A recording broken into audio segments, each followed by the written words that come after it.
Hello everyone, welcome to knowledge reference. তো বন্ধুরা, Indian geography topic wise ক্লাসে সকলকে জানাই আবারও স্বাগত।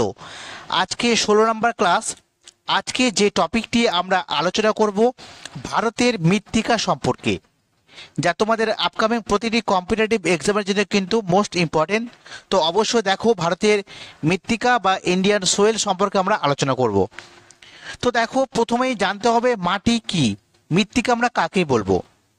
মনে রাখবে, ভূপৃষ্ঠের উপর সূক্ষ্ম শিথিল পদার্থের যে আস্তরণ, যা উদ্ভিদের বৃদ্ধিতে সহায়ক, তাকে বলা হয় মৃত্তিকা। মাটি কি করে? উদ্ভিদের বৃদ্ধিতে বিশেষভাবে ভূমিকা পালন করে।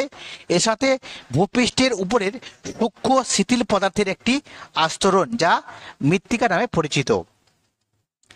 একটি ল্যাটিন শব্দ সোলাম থেকে সোয়েল অর্থাৎ মৃত্তিকা কথাটি এসেছে। এই পয়েন্টটি মনে রাখবে। তাহলে ল্যাটিন শব্দ সোলাম থেকে কি উৎপন্ন হয়েছে? সোয়েল অর্থাৎ মৃত্তিকা কথাটি এসেছে। আর এই সোলাম শব্দের অর্থ হচ্ছে মেঝে বা ভূমি। ঠিক আছে, এটা ইম্পর্টেন্ট পয়েন্ট আছে, মনে রাখবে। এবার মৃত্তিকা কিন্তু চারটি পদার্থ দিয়ে গঠিত হয়। কি কি সেই পদার্থ? জৈব পদার্থ, খনিজ পদার্থ, তরল পদার্থ এবং বায়বীয় পদার্থ। এই চার প্রকারের পদার্থ দিয়ে মৃত্তিকা গঠিত। কি কি? জৈব পদার্থ, খনিজ পদার্থ, তরল পদার্থ এবং বায়বীয় পদার্থ দিয়ে গঠিত হচ্ছে মৃত্তিকা। একটা ইম্পর্টেন্ট পয়েন্ট আমরা দেখব, পিডোজেনেসিস কাকে বলে। ইম্পর্টেন্ট, ঠিক আছে। মৃত্তিকা সৃষ্টির যে প্রক্রিয়া, একে বলা হয় পিডোজেনেসিস। মোস্ট ইম্পর্টেন্ট, মনে রাখবে। মৃত্তিকা সৃষ্টির পূর্বে বেশ কিছু প্রক্রিয়া ঘটে, যেমন আবহ বিকার এবং বিচূর্ণী ভবন। আবহ বিকার এবং বিচূর্ণী ভবন, এই দুটি প্রক্রিয়া কিন্তু পিডোজেনেসিসের আগে কিন্তু হয়ে থাকে। ঠিক আছে। আবহাওয়ার উপর বিভিন্ন যে উপাদান রয়েছে, তার উপর ভিত্তি করে শিলা স্তর চূর্ণ বিচূর্ণ হয়। ঠিক আছে, তাকে হচ্ছে আবহ বিকার বলে। তাহলে পিডোজেনেসিসের পূর্বে হয় আবহ বিকার এবং বিচূর্ণী ভবন। তাহলে আবহ বিকারটা কি? আবহাওয়ার যে বিভিন্ন উপাদান রয়েছে, তার দ্বারা শিলা স্তর চূর্ণ বিচূর্ণ হয়ে যায়, একে বলা হয় আবহ বিকার। ঠিক আছে। আর আবহ বিকারের ফলে ভূত্বকের যে উপরের চূর্ণ বিচূর্ণ শিলাখণ্ডের শিথিল আস্তরণ, যাকে রেগোলিথ বলে। ঠিক আছে। তাহলে রেগোলিথটাও কি জানতে হবে। যদি এক কথায় বলি, তাহলে মৃত্তিকা সৃষ্টির আগের যে পর্যায়, তাকে বলা হচ্ছে রেগোলিথ। ঠিক আছে, মনে রাখবে। মৃত্তিকা সৃষ্টির আগের যে পর্যায়, তাকে বলা হচ্ছে রেগোলিথ। আর মৃত্তিকা সৃষ্টির যে প্রক্রিয়া, তাকে বলা হচ্ছে পিডোজেনেসিস। এটা তোমরা মনে রাখবে। আর ভারতের সবচেয়ে বেশি অঞ্চল জুড়ে যে মৃত্তিকা লক্ষ্য করা যায়, সেটা হচ্ছে পলিমাটি, মনে রাখবে। এবার দেখব ভারতের মৃত্তিকার শ্রেণীবিন্যাস। ঠিক আছে। তো শিলার গঠন, বিস্তার, উৎপত্তি, জলবায়ুর তারতম্য, এইসবের ভিত্তি করে Indian council of agricultural research অর্থাৎ ICAR, তাহলে এখান থেকে ICAR এর ফুল ফর্ম জানবে, Indian council of agricultural research. ঠিক আছে, যেটার হেডকোয়ার্টার নিউ দিল্লিতে রয়েছে। তো এই ICAR কি করেছে? ভারতের যে মৃত্তিকা রয়েছে, সেটাকে 8টি ভাগে কিন্তু ভাগ করেছে। কি সেই 8টি ভাগ? এটা আমাদের জানতে হবে। ICAR এর মতে 8 প্রকার মৃত্তিকা হচ্ছে পলিমাটি, কৃষ্ণ মৃত্তিকা বা রেগুর, লোহিত মৃত্তিকা, ল্যাটেরাইট মৃত্তিকা, পার্বত্য ও অরণ্য মৃত্তিকা, মরু মৃত্তিকা বা শিরোজে মৃত্তিকা, উপকূলীয় লবণাক্ত মৃত্তিকা এবং পিট বা জলাভূমির মাটি। এই 8 প্রকারের মাটি কিন্তু লক্ষ্য করা যায়। আর আমাদের ভারতের মৃত্তিকা যে গবেষণা কেন্দ্র, যেটা মধ্যপ্রদেশের ভোপালে অবস্থিত, মৃত্তিকা গবেষণা কেন্দ্র কোথায় রয়েছে? যেটা সেন্টার, সেটা হচ্ছে ভোপালে। ঠিক আছে, মনে রাখবে। এরপরে আমরা দেখব যে মৃত্তিকা যে শিলাচূর্ণ বা জৈব পদার্থের মিশ্রণ। ঠিক আছে, মৃত্তিকা শিলাচূর্ণ এবং জৈব পদার্থের মিশ্রণ। আর এটাই কিন্তু জীবজগতের ধারক এবং বাহক, তাই না? কারণ মাটির উপরে সমস্ত কিছু ঘটছে। তাহলে জীবদেহের ধারক এবং বাহক কিন্তু বলা হয় এই মৃত্তিকাকে। ঠিক আছে। এবার দেখো, একটা ইম্পর্টেন্ট পয়েন্ট বলছি। মৃত্তিকা সৃষ্টির সময় কি হয়? আবহিক বিকারের ফলে শিলা চূর্ণ বিচূর্ণ হয় এবং ভূপৃষ্ঠের উপরে রেগোলিথ সৃষ্টি হয়। পরবর্তী পর্যায়ে আবহবিকার প্রাপ্ত যে শিলা বিচূর্ণ হয় এবং তার সাথে খনিজ পদার্থ, উদ্ভিদ এবং প্রাণীজের যে জৈব পদার্থ যাকে হিউমাস বলা হয়। তাহলে হিউমাসটা কি ইম্পর্টেন্ট পয়েন্ট মনে রাখবে, হিউমাস উদ্ভিদ এবং প্রাণীর যে জৈব পদার্থ যাকে বলা হচ্ছে হিউমাস। এই হিউমাস কিন্তু মাটির সাথে মিশ্রিত হয়, তার সাথে জলও কিন্তু মিশে যায় এবং সম্পূর্ণরূপে মাটির সৃষ্টি হয়। ভারতের সর্বাধিক স্থান জুড়ে যে উর্বর মাটি লক্ষ্য করা যায় তার নাম হচ্ছে পলি মাটি। ঠিক আছে, এবার আমরা বিভিন্ন প্রকার মৃত্তিকা সম্পর্কে জেনে নেব, তাদের কিছু কিছু ইম্পর্টেন্ট বৈশিষ্ট্য রয়েছে, সেগুলো দেখে নেব। তো প্রথমে জানতে হবে পলি মৃত্তিকা। ভারতে পলি মৃত্তিকার পরিমাণ প্রায় 46% রয়েছে, পলি মৃত্তিকার পরিমাণ 46%। নদীবাহিত অঞ্চলে নদীর যে ক্ষয় কার্য রয়েছে তার ফলে পলি, বালি, নুড়ি, কাদা এসব জমা হয়ে কিন্তু এই পলি মাটির সৃষ্টি করেছে। কোথায় কোথায় লক্ষ্য করা যায়? সিন্ধু, গঙ্গা, ব্রহ্মপুত্র নদীর যে সমভূমি অঞ্চল, এই অঞ্চলে এই পলি মৃত্তিকা মূলত লক্ষ্য করা যায়। এই মাটির বিশেষ বিশেষ বৈশিষ্ট্যগুলো কি রয়েছে? যে নদীবাহিত সমভূমির মৃত্তিকা জল ধারণ ক্ষমতা কিন্তু সম্পন্ন, অধিক জল ধারণ করতে পারে এই মাটি। পলি সঞ্চয়ের ফলে সৃষ্টি হওয়ার জন্য পলি এবং কাদার ভাগ কিন্তু এর মধ্যে বেশি থাকে। পলি মাটি অধিক পরিমাণ নাইট্রোজেনকে শোষণ করতে পারে, এই জন্য এই মাটি অনেক উর্বর হয়। অত্যাধিক উর্বর হওয়ার জন্য পলি মাটি কিন্তু চাষের পক্ষে বেশ উপযোগী। ঠিক আছে, আর এই পলি মাটিতে কোন কোন ফসল চাষ হয়? যেমন ধান, গম, পাট, তুলা, এই সমস্ত ফসল খুব ভালো চাষ হয়। ঠিক আছে, তো এগুলো হচ্ছে পলি মাটি সম্পর্কে বেশ কিছু তথ্য।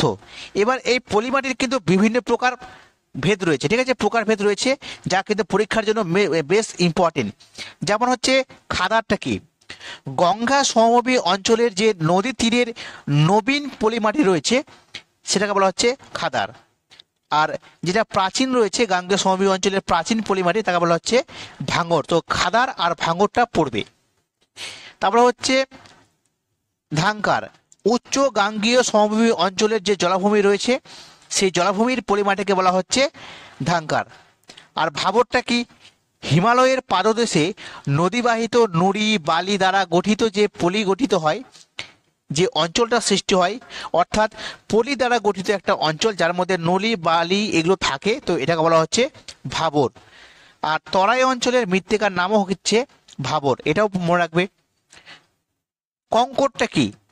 ভাঙর অঞ্চলের যে দানাযুক্ত মাটি রয়েছে যেখানে, সেটা হচ্ছে কঙ্কর। ঠিক আছে, এখানে খাদার আর ভাঙরের পার্থক্য রয়েছে, তোমরা দেখে নেবা। ঠিক আছে, এবার পলিমাটি উর্বর কেন? কারণ হচ্ছে পলিবাহিত অর্থাৎ নদীবাহিত যে পলি অঞ্চল সেটার জন্য, পলি এবং কাদার ভাগ বেশি থাকার জন্য, অধিক জল ধারণ ক্ষমতা সম্পন্ন হওয়ার জন্য, ঠিক আছে, এইসব কারণের জন্য কিন্তু পলি মাটি অনেক উর্বর। আর প্রাচীন পলি মাটিকে গুজরাটে কিন্তু গৌরটি বলা হয়। মোস্ট ইম্পর্টেন্ট পয়েন্টটা মনে রাখবে, প্রাচীন যে পলি মাটি যেটাকে গুজরাটে বলা হয় গৌরটি নামে পরিচিত। ঠিক আছে, এবার আমরা দেখব কৃষ্ণ মৃত্তিকা। তো ভারতে কৃষ্ণ মৃত্তিকার পরিমাণ কত? সেটা হচ্ছে 17%। ঠিক আছে, 17%। উৎপত্তি কি করে হয়েছে এই কৃষ্ণ মৃত্তিকা? আগ্নুৎপাতের যে লাভা সেটা সঞ্চিত হওয়ার ফলে ব্যাসেল শিলা ক্ষয় হয়ে কৃষ্ণ মৃত্তিকার সৃষ্টি হয়েছে। তো অনেক সময় কোশ্চেনটা আসে যে কৃষ্ণ মৃত্তিকা কোন শিলা দ্বারা গঠিত? তো ব্যাসেল শিলা দ্বারা গঠিত, মনে রাখবে। অবস্থান কোথায়? বিশেষ করে মহারাষ্ট্র, মধ্যপ্রদেশ, গুজরাট এবং দাক্ষিণাত্য মালভূমি অঞ্চল, যেটাকে ডেকান ট্রাপ নামে আমরা চিনি। তো এই দাক্ষিণাত্য অঞ্চল, গুজরাট, মধ্যপ্রদেশ, মহারাষ্ট্র, এইসব অঞ্চলে কিন্তু এই কৃষ্ণ মৃত্তিকা কিন্তু লক্ষ্য করা যায়। এই কৃষ্ণ মৃত্তিকার কি কি বৈশিষ্ট্য রয়েছে? যে এটি ব্যাসেল শিলা দ্বারা গঠিত হয়, 1 নম্বর পয়েন্ট, এবং টাইটেনিয়াম অক্সাইড প্রচুর পরিমাণে থাকে। এই পয়েন্টটা মোস্ট ইম্পর্টেন্ট, টাইটেনিয়াম অক্সাইড প্রচুর পরিমাণে থাকে। ঠিক আছে, তারপরে মৃত্তিকার রং কালো হয়, এই কালো হওয়ার কারণটাই হচ্ছে টাইটেনিয়াম অক্সাইড। আর এই কালো মৃত্তিকার অপর নাম হচ্ছে রেগুর মৃত্তিকা বা কালো মাটি। পলি এবং কাদার ভাগ বেশি থাকে, জল ধারণ ক্ষমতাও বেশ থাকে। ঠিক আছে, তারপরে দেখো ইম্পর্টেন্ট পয়েন্ট, ব্ল্যাক সয়েল, যেটা বা ব্ল্যাক কটন সয়েল বলা হয়। কেন? কারণ এই কৃষ্ণ মৃত্তিকাতে প্রচুর পরিমাণে কার্পাস চাষ হয়। এই জন্য একে কার্পাস মৃত্তিকা বা ব্ল্যাক কটন সয়েলও কিন্তু বলা হয়। ভারতের কৃষ্ণ মৃত্তিকা কার্পাস বা তুলো চাষের জন্য আদর্শ বা উপযুক্ত মাটি। এগুলো ইম্পর্টেন্ট পয়েন্ট ছিল কৃষ্ণ মৃত্তিকা সম্পর্কে। এবার আমরা দেখব লোহিত মৃত্তিকা সম্পর্কে। ভারতে লোহিত মৃত্তিকার পরিমাণ হচ্ছে 11%। কোশ্চেন আসে এই লোহিত মৃত্তিকা কোন কোন শিলা দ্বারা গঠিত। তো গ্রানাইট এবং নিজ শিলা থেকে কিন্তু এই মৃত্তিকার সৃষ্টি। কৃষ্ণ মৃত্তিকাটা হচ্ছে ব্যাসেল শিলা দ্বারা, আর লোহিত মৃত্তিকাটা হচ্ছে গ্রানাইট এবং নিজ শিলা দ্বারা। ঠিক আছে, অবস্থান কোথায়? কর্ণাটক, মহারাষ্ট্র, উড়িষ্যা, ঝাড়খণ্ড, পশ্চিমবঙ্গের বীরভূম, বাঁকুড়া এই সব অঞ্চলে এই লোহিত মৃত্তিকার অবস্থান কিন্তু লক্ষ্য করা যায়। কি কি বিশেষ বৈশিষ্ট্য রয়েছে? প্রথমত গ্রানাইট এবং নিজ শিলা দ্বারা গঠিত। তারপরে লোহার পরিমাণ বেশি থাকার জন্য এই মাটির রং হচ্ছে লাল। যেমন কৃষ্ণ মৃত্তিকাতে টাইটানিয়াম অক্সাইড বেশি থাকে, ঠিক তেমনই লোহিত মৃত্তিকার মধ্যে আয়রন অক্সাইড বেশি থাকে, এই জন্য এই মৃত্তিকার রং লাল। আর জৈব পদার্থের পরিমাণ কম থাকার জন্য এই মাটি কিন্তু অনুর্বর। ঠিক আছে, পলি এবং বালির ভাগ বেশি হওয়ার জন্য জল ধারণ ক্ষমতা কিন্তু কম থাকে। জলসেচের সাহায্যে কিন্তু তবুও এই অঞ্চলে জোয়ার, রাগি, তৈলবীজ এইসব ফসলগুলো চাষ করা মোটামুটি হয়ে থাকে। ঠিক আছে, এটা পড়বে। তারপর দেখব ল্যাটেরাইট মৃত্তিকা সম্পর্কে। তো ল্যাটেরাইট মৃত্তিকার পরিমাণ হচ্ছে ভারতে মাত্র 8%। কোথায় কোথায় লক্ষ্য করা যায় এবং উৎপত্তি কি সম্পর্কে জানবো। যে আর্দ্র ক্রান্তীয় যে অঞ্চল রয়েছে সেই অঞ্চলে ধৌত প্রক্রিয়ার মাধ্যমে, ঠিক আছে, বিভিন্ন শিলাখণ্ডের ধৌত প্রক্রিয়ার মাধ্যমে কিন্তু এই ল্যাটেরাইট মৃত্তিকার সৃষ্টি হয়েছে। ছোটনাগপুর মালভূমি, মেঘালয় মালভূমি, পশ্চিমঘাট পর্বত এবং উড়িষ্যার কিছু অঞ্চলে এই ল্যাটেরাইট মৃত্তিকার অবস্থান লক্ষ্য করা যায়। ঠিক আছে, পশ্চিমঘাট পর্বতের পশ্চিম ঢালে কিন্তু এই ল্যাটেরাইট মৃত্তিকাটা বা ল্যাটেরাইট মাটিটা দেখতে পাওয়া যায়। ঠিক আছে, দেখো ল্যাটেরাইট কথাটি এসছে ল্যাটার থেকে, যার অর্থ হচ্ছে ইট। ইটের মতো শক্ত হওয়ার জন্য এবং লাল হওয়ার জন্য এর নাম হচ্ছে ল্যাটেরাইট মৃত্তিকা। অধিক বৃষ্টিপাত অঞ্চলে ধৌত প্রক্রিয়া দ্বারা সৃষ্টি হয়। লৌহ, অ্যালুমিনিয়াম, ম্যাঙ্গানিজ অক্সাইড সমৃদ্ধ এই মাটি কঠিন জৈব পদার্থ কম থাকে বলে একে ল্যাটেরাইট মাটি কিন্তু কি হয়, অনুর্বর প্রকৃতির হয়ে থাকে। তারপর দেখবা সেসকুই অক্সাইডের পরিমাণ বেঁচে থাকে। পয়েন্টটা মনে রাখবে, সেসকুই অক্সাইড রয়েছে এক ধরনের পদার্থ যার পরিমাণ এখানে পাওয়া যায়। আম্লিক প্রকৃতির হয়ে থাকে। চা, কফি, রবার চাষ কিন্তু এই মৃত্তিকাতে হয়। এছাড়াও প্রধানত হয় চীনাবাদাম, জোয়ার, রাগি এসব ফসলগুলো। ঠিক আছে, তারপরে এখানে বেশ কিছু পয়েন্ট রয়েছে ল্যাটেরাইট মাটি অনুর্বর হওয়ার কারণ, তোমরা জাস্ট দেখে নেবে, অতটা ইম্পর্টেন্ট নয়, আমি শুধু ইম্পর্টেন্ট পয়েন্টগুলো বলবো। তারপরে দেখব পার্বত্য বা অরণ্য মৃত্তিকা সম্পর্কে আমরা দেখব। পার্বত্য বা অরণ্য মৃত্তিকা, তো উদ্ভিদের বিভিন্ন অংশ যখন পচে যায় অর্থাৎ হিউমাসের সৃষ্টি হয় তখন কিন্তু এই মাটির সৃষ্টি হয়। কোথায় কোথায় দেখতে পাওয়া যায়? উত্তরের হিমালয়, দক্ষিণের নীলগিরি, পশ্চিমঘাট পর্বতের বনভূমি এইসব অঞ্চলে কিন্তু এই পার্বত্য বা অরণ্য মৃত্তিকার অবস্থান। বৈশিষ্ট্য কি কি? ধূসর, বাদামি এবং কালচে বর্ণের হয়ে থাকে। একে পটসল মাটিও বলা হয়, মনে রাখবে, পয়েন্টটা মোস্ট ইম্পর্টেন্ট। পার্বত্য বা অরণ্য মৃত্তিকার অপর নাম হচ্ছে পটসল মৃত্তিকা, মনে রাখবে, যার মধ্যে জৈব পদার্থ অর্থাৎ হিউমাস কিন্তু সবচেয়ে বেশি থাকে। এই কোশ্চেনটা পরীক্ষায় আসে। ঠিক আছে, কোন মৃত্তিকাতে জৈব পদার্থ অর্থাৎ হিউমাস থাকে সেটা হচ্ছে পটসল মৃত্তিকা বা পার্বত্য বা অরণ্য মৃত্তিকা। ঠিক আছে, তারপর দেখো এ মাটি অনুর্বর প্রকৃতির হয়ে থাকে। ধূসর, বাদামি অরণ্য মাটিও নামে পরিচিত। মাটির স্তর অনেক পাতলা হয়। গাছের ডাল, পাতা, লতা, ফল বা উদ্ভিদের বিভিন্ন অংশ পচে গিয়ে বিভিন্ন রাসায়নিক বিক্রিয়ার মাধ্যমে এই মাটির সৃষ্টি। ঠিক আছে, এই মাটিতে হার্ড প্যান দেখা যায়। ঠিক আছে, কাশ্মীর উপত্যকায় একে বলা হয় কারেওয়া। অর্থাৎ এই যে পার্বত্য অঞ্চলের যে মৃত্তিকা বা পটসল মৃত্তিকা, এই মৃত্তিকাতে কি থাকে? হার্ড প্যান দেখা যায়। একটা বিশেষ বৈশিষ্ট্যের মাটি হার্ড প্যান দেখা যায়।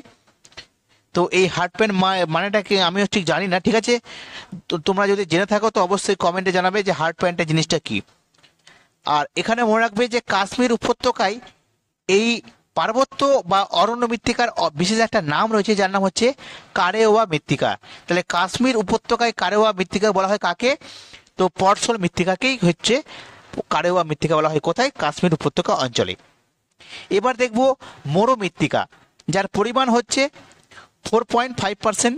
ঠিক আছে। তো উষ্ণ এবং শুষ্ক পরিবেশে আবহাওয়া বিকারের ফলে বেলে পাথর থেকে কিন্তু এই মাটির সৃষ্টি। কোন কি থেকে? বেলে পাথর থেকে। পয়েন্টটা মনে রাখবে। রাজস্থানের মরুভূমি অঞ্চল, পাঞ্জাব, হরিয়ানা এবং গুজরাটের বেশ কিছু অঞ্চলে এই মরু মৃত্তিকা লক্ষ্য করা যায়। প্রধান বৈশিষ্ট্য যে বেলে পাথর দ্বারা যুক্ত হচ্ছে এই শিলা। মরু মৃত্তিকার রং হচ্ছে বাদামি বা হলুদ প্রকৃতির। লবণের পরিমাণ বেশি থাকে কারণ মরুভূমি অঞ্চল। জৈব মানে যে জৈব পদার্থ প্রায় থাকে না বললেই চলে, সবচেয়ে বেশি থাকে হচ্ছে পটসল মৃত্তিকাতে। তো অনুর্বর প্রকৃতির, জাস্ট দেখে নেবে একবার। আচ্ছা, একে শুষ্ক মৃত্তিকাও কিন্তু ভৌত শুষ্ক মৃত্তিকা বলা হয়। কেন? কারণ বৃষ্টিহীন শুষ্ক অঞ্চলে এই মাটি থাকে বলে এই মাটিকে ভৌত শুষ্ক মৃত্তিকাও কিন্তু বলে, মনে রাখবে। আর বিশেষ একটা বৈশিষ্ট্য রয়েছে জানো, সেটা কি? শিরোজেব মৃত্তিকা। মোস্ট ইম্পর্টেন্ট এই পয়েন্টটা। শিরোজেব মৃত্তিকা কাকে বলা হয়?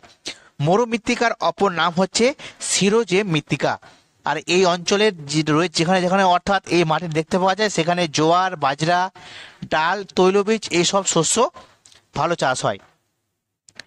এবার দেখব উপকূলীয় যে লবণাক্ত মৃত্তিকা, অর্থাৎ উপকূল যে অঞ্চল, পূর্ব এবং পশ্চিম উপকূল বা কোনো নদী মোহনার অঞ্চল, এইসব অঞ্চলে এই লবণাক্ত মৃত্তিকা দেখতে পাওয়া যায়। যেমন কেরালা, পশ্চিমবঙ্গের উড়িষ্যা, তামিলনাড়ু, অন্ধ্রপ্রদেশ উপকূলে এই মাটি লক্ষ্য করা যায়। ঠিক আছে। আর সারেরবৃত্তীয় শুষ্ক মৃত্তিকা বলা হয় এই মাটিকে। কেন? কারণ উপকূলবর্তী লবণাক্ত মৃত্তিকাতে বলা হয় সারেরবৃত্তীয় শুষ্ক মৃত্তিকা। আর নারকেল, সুপারি চাষ এই অঞ্চলে সব ভালো হয়।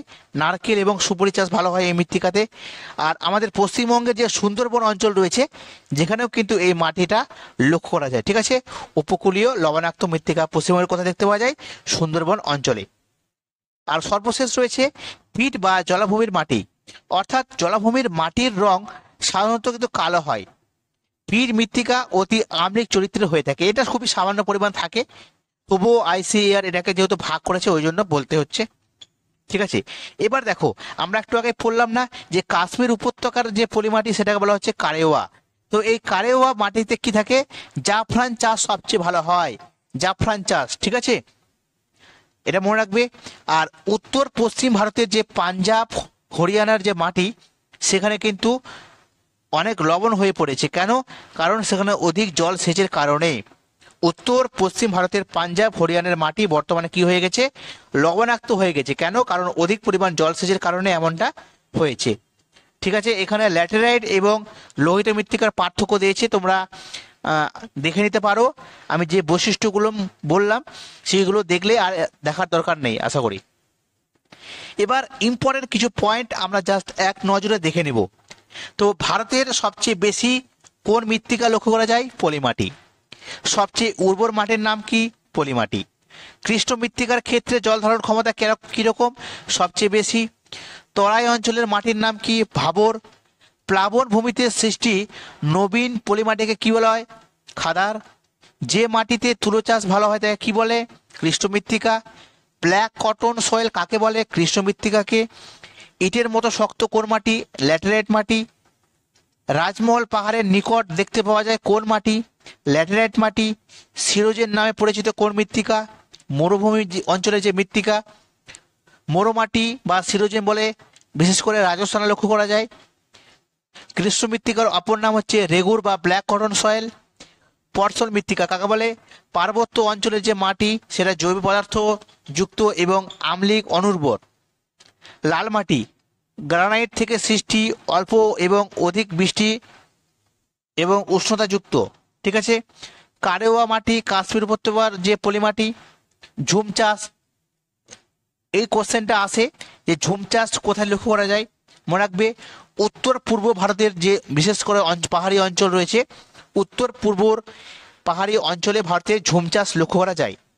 ধাপ চাষ হচ্ছে মৃত্তিকা ক্ষয়কে নিয়ন্ত্রণ করার জন্য একটা বিশেষ পদ্ধতি। মরুকরণ, মরুভূমির সম্প্রসারণ এবং ক্ষয়কে বৃদ্ধি করার জন্য মরুকরণের সাহায্য করা হয়। ভূমিধস, পাহাড়ি ঢালযুক্ত অঞ্চলে ভূমিধস সবচেয়ে বেশি লক্ষ্য করা যায়।